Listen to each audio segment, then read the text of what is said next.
rolling across the sky as the day started to rain, teardrops of blood across the land, lost in their visions of doubt, buried in their pain. White man had all to say. We were left to tax turn as we watched everything burn, and the heavens cried on the trail of tears. On some beaten shore, we watched the ships come in, one by one our land wore thin.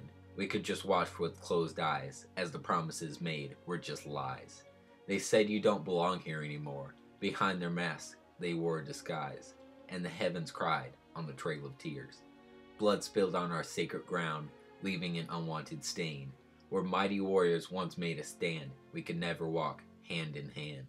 When they lived by so much greed, we watched our people fall, thousands must bleed. Still, all we could do is try, and the heavens cried on the trail of tears. Guided by the spirit wind, we held on to our pride, something they couldn't take away, as so many died. Through our darkest years, and the heavens cried on the trail of tears. Thank you, JT, for that lovely poem about the Trail of Tears. Next, Braden will talk about the past and elaborate more on the Trail of Tears and how accurate that poem actually was. The Native Americans have been greatly discriminated against in the past. It all started when the Europeans arrived in North America. They had home loss and land loss because of the European claims, and that was the beginning of it all.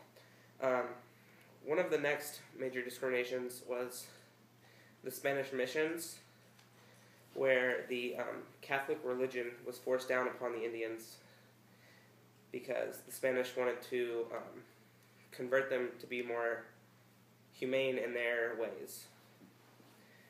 And then there's the Manifest Destiny, where the U.S. citizens tried to go all the way from sea to sea, regardless of the consequences of their actions. This started the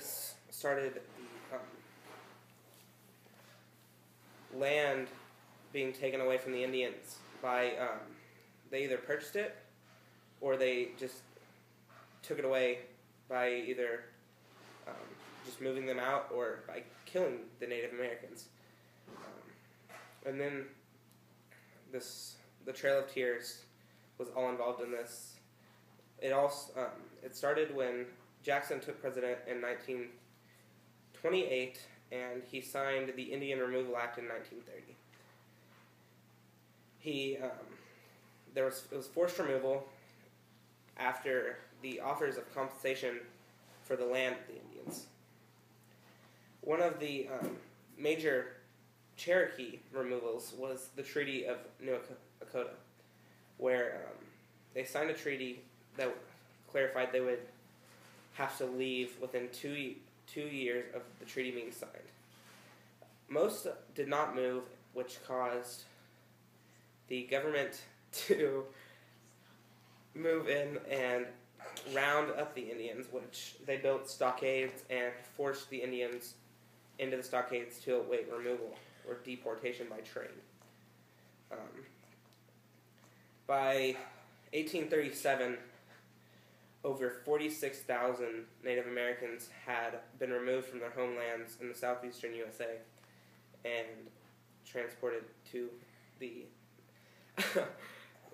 mid-central of the country. Over on the Choctaw Trail of Tears, they're part of it. 4,000 of the 13,000 removed died along the way. And then in 1890, there was the massacre at Wounded Creek, where U.S. soldiers were apparently reported to be shot upon by the Native Americans. And they claimed that most of the deaths in the at Wounded Knee Creek, were unavoidable because of the massive shooting by the Native American upon them. The official investigation of Wounded Knee, initiated by General E.D. Scott, said that the Indians did fire the first shots, and it was just self-defense by the soldiers. But the true story probably will never be told. As you just heard Braden talk about how Native Americans were discriminated against in the past, here's somebody that has been discriminated against more in the present than the past. Okay. My grandpa was half Indian, and he used to call all Indians blanket asses. I don't know if that's something. Okay, carry on. And his dad was, said his mom was the Native American. And in Tryon, there was, it's a really small community, and even in, little tiny communities, there can be these polarized areas of likes, not likes, riches. I mean, even if there's just 3 people that are rich, they're still the rich people.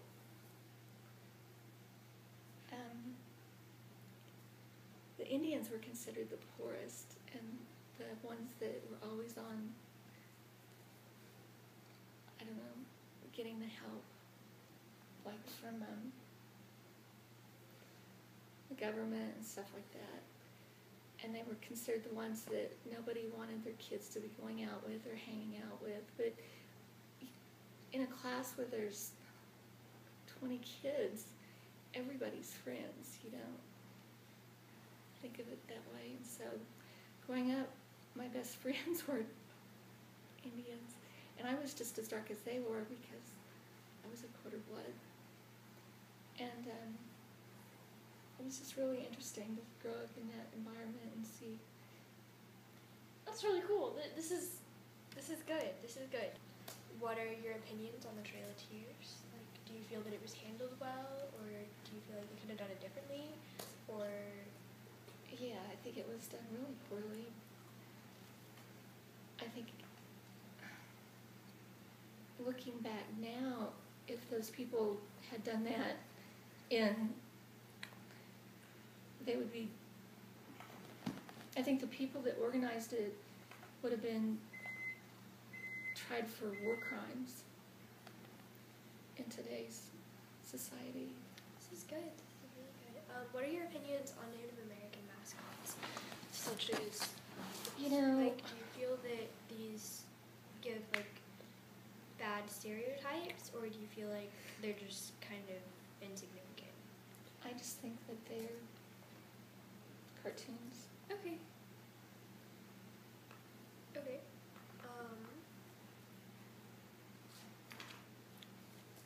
Do you feel the Native Americans are discriminated against? And you said yes.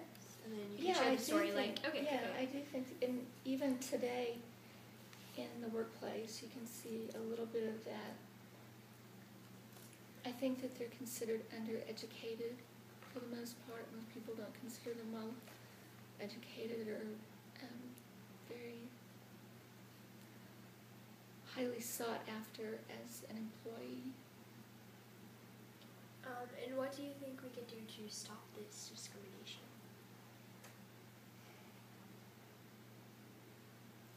I think it's just like all discrimination, in that you gotta see that the people underneath are the same. This is beautiful. This is gonna be really, really good. Okay, please. While you heard the last interview was a student's point on the subject of discrimination against Native Americans. This upcoming interview is from the teacher's point on why it happens. So, do you think that Native Americans are discriminated against in some places and sometimes? Sure. I haven't necessarily seen Native Americans discriminated against here at Soar Junior High, but there's some things that I do see and know as far as maybe a larger perspective. Native Americans still have the highest dropout rate of any ethnicity. And I'm not so sure that that's a discrimination issue, but it is a problem that needs to be addressed. Maybe it's not being addressed because of some discrimination that people hold. Also, there are places and reservations in the United States that are very poor. And so a lot of Native American reservations that students are growing up on suffer from extreme poverty, In a lot of those reservations or in some of those Native American families, there's still very high rates of alcoholism, tobacco use. Like I said, high school dropout rates very high among them. So while these are major problems that the Native Americans face, maybe part of our issue of not addressing it quicker has been a racial stereotype. Yeah, and you said that they have all of these problems, but why do you think that those problems are there because of discrimination from like things like the past? Because you know how basically it all happened where the U.S. just came. Yeah, as far as like the United States policy toward them, the way that we approached Native Americans in the founding of our country was obviously a mistake. We made huge problems, and they were racial problems. Very similar problems to what we had with African Americans in slavery, except for with the Native Americans, instead of enslaving them, then we waged war and kept moving. But because we didn't see them as a country, there was never like a declaration of war. But I mean, in a lot of ways, yeah, we're still treating them, or we did treat them as some type of enemy that needed to be removed. Yeah, so maybe do you think that because of that, it kind of lowered their expectations as people, so that's what's causing all of these problems? And yeah, possibly. I'm not so sure that the majority of Native Americans would make that statement. I think that their expectations haven't been lowered, that as a people they're still very proud, they have a lot to offer culturally, and they've made many advancements, discoveries, they've had a huge impact and have benefited culture. So I'm not so sure they have lower expectations or standards, but at the same time, I think the system that we've created has handicapped them in a lot of ways. One of the Indian reservations that we were talking about was in South Dakota, Pine Ridge, and it has, we give $80 million in federal tax money to that reservation.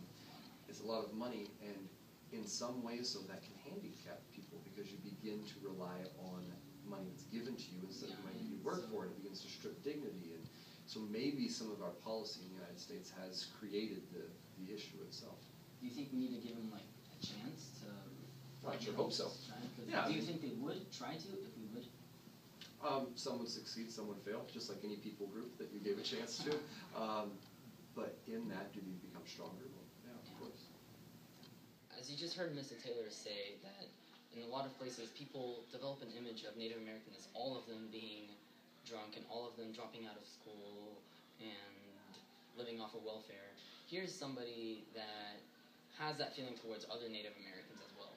So, hi, what's your name? Robert Pope. Okay, nice to meet you, Robert. Are you Native American? Yes. How much? A quarter Cherokee. Okay, that's really cool. What are some of your opinions on the trailer teams? Do you feel it was handled well, or do you feel like they could have done it differently? It was handled wrong. Yeah. It wasn't handled correctly. What are your opinions on Native American mascots? Most of them portray the Indians pretty well. There's not any that really discriminate against them. Okay. Do you feel the Native Americans are discriminated against?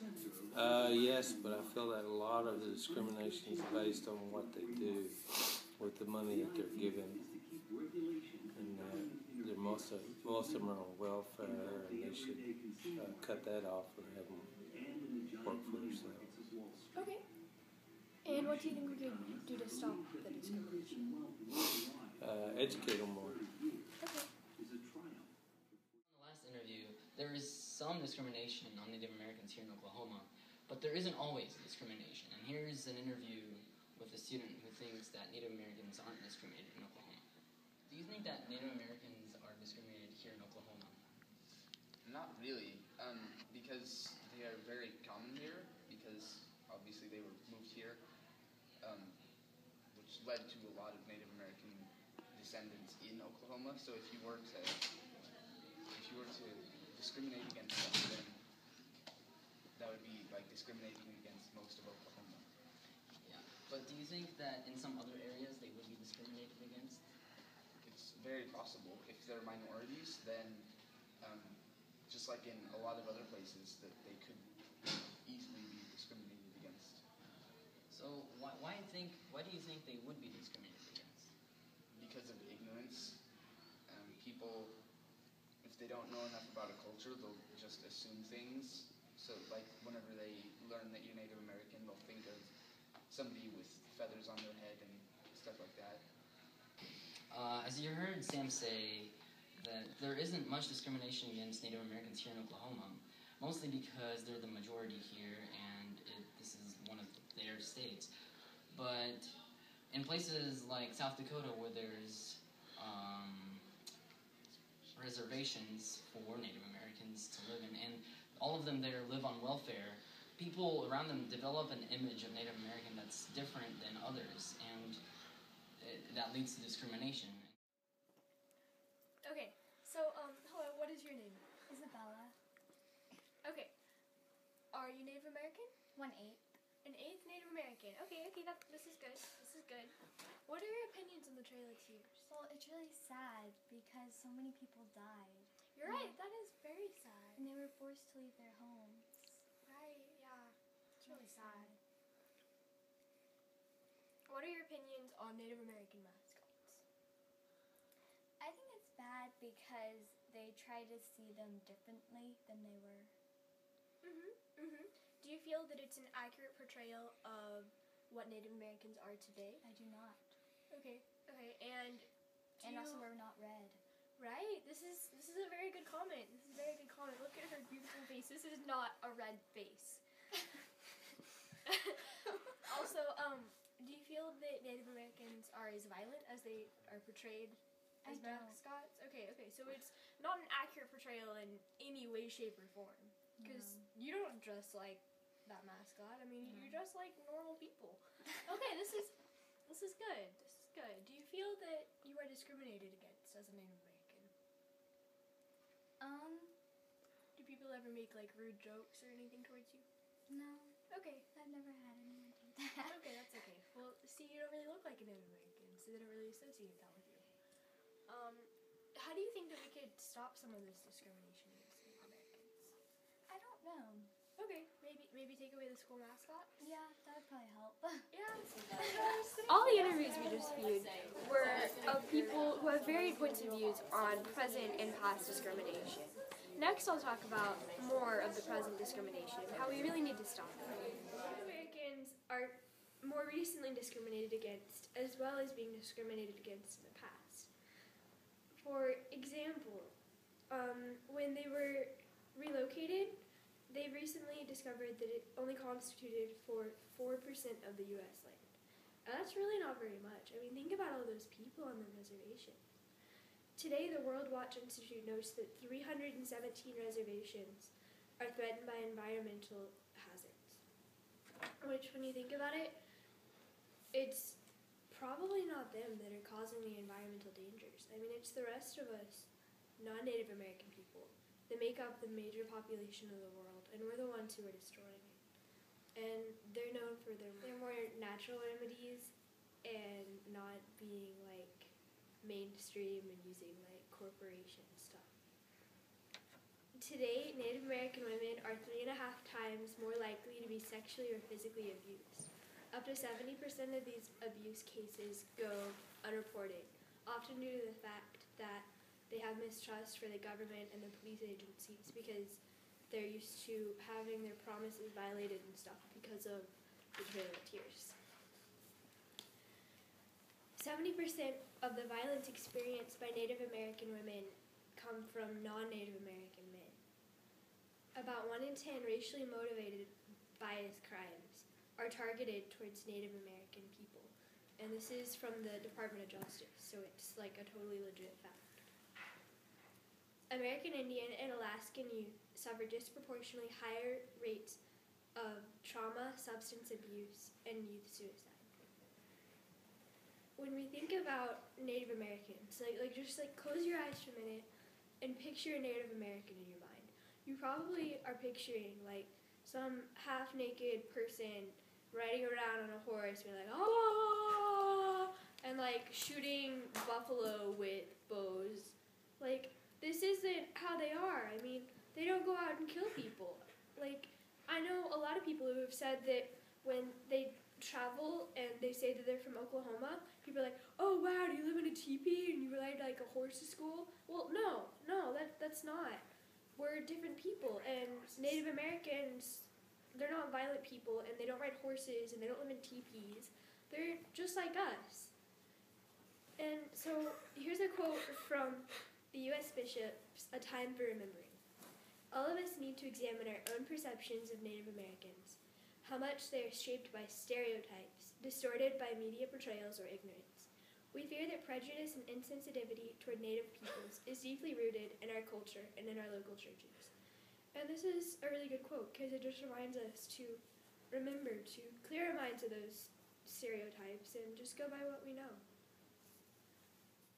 So we should just really not judge people in conclusion. I mean, you should think about what people are today, not judge them on what they were in the past. Because the fact is, you probably don't even know what they were in the past. You should just use what you know and don't judge people, because that's really bad.